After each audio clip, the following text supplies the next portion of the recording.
करे। मासुके बोलता है कि मुझे भी ऐसा ही लगता है जब तुम दूसरों की मदद करती हो, क्योंकि तुम भी बहुत पॉपुलर हो। फिर वो शर्माते हुए कहते हैं कि अगर ऐसा हुआ भी तो मैं किसी और लड़की को उस नज़र से नहीं देखता हूँ जैसे मैं तुम्हें देखता हूँ। ये सुनकर यूई अपना टॉप निकाल कर उसे किस करने लगती है। मासुके उसे रोकने की कोशिश करते हुए बोलता है कि मैं तुम्हारी इजाज़त के बगैर ये सब नहीं करना चाहता और तुम्हें फोर्स भी नहीं करना चाहता। हालांकि यूई उसे फिर से किस करते हुए सोफे पर ले जाती और बोलती है कि ये सब मैं खुद करना चाहती हूँ। यूई आज पूरे मूड में थी और बोलती कि आज मासुके सब उस पर छोड़ गए। मासुके सोचने लगता है कि इस लड़की में कौन सा स्विच बटन दब गया है और बोलता है कि आज ये पहली बार है जब यूई खुद कुछ करना चाहती है और मासुके उसे वो करने देता है। अगले दिन रात की वजह से यूई बहुत ही ज़्यादा थकी हुई लग रही थी। उसकी साथी उससे बोलती है कि मैं सुबह से देख रही हूँ तुम बहुत ज़्यादा थकी हुई लग रही हो, क्या कल रात बहुत ज़्यादा मेहनत कर ली थी? ये सुनकर यूई तुरंत घबरा जाती है और बोलती है कि ऐसा कुछ भी नहीं है, वो बिल्कुल नहीं थकी है। मीटिंग के बाद वो एलिवेटर में जाती है और फिर से सारी लड़कियां मासुके के बारे में बात करी थी कि तभी मासुके भी एलिवेटर में आ जाता है।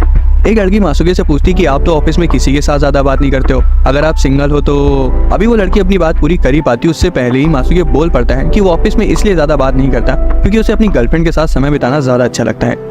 ऐसे ही कुछ दिन बीत जाते हैं और गर्मियों का सीजन आ जाता है जब स्कूल की तरह ऑफिस में भी ज़्यादातर लोग छुट्टियों के मजे लेते हैं और काम भी थोड़ा कम होता है। मारिया छुट्टियों को लेकर बहुत ज़्यादा एक्साइटेड थी क्योंकि वो कहीं घूमने जाने वाली थी। वो शिजुनो से उसके बारे में पूछती है तो शिजुनो बोलती है कि उसे घूमना उतना पसंद नहीं है और वो ऑफिस में ही रहेगी क्योंकि अब तो ऑफिस में लगभग सभी लोग छुट्टी पर जाने वाले हैं। वो दोनों मासुके से पूछती है तो वो तो कहीं और ही खोया हुआ था। दरअसल जब से छुट्टियों की बात चली थी तब से यूई और मासुके इस बात पर लड़ रहे थे कि वो दोनों कहाँ जाएंगे।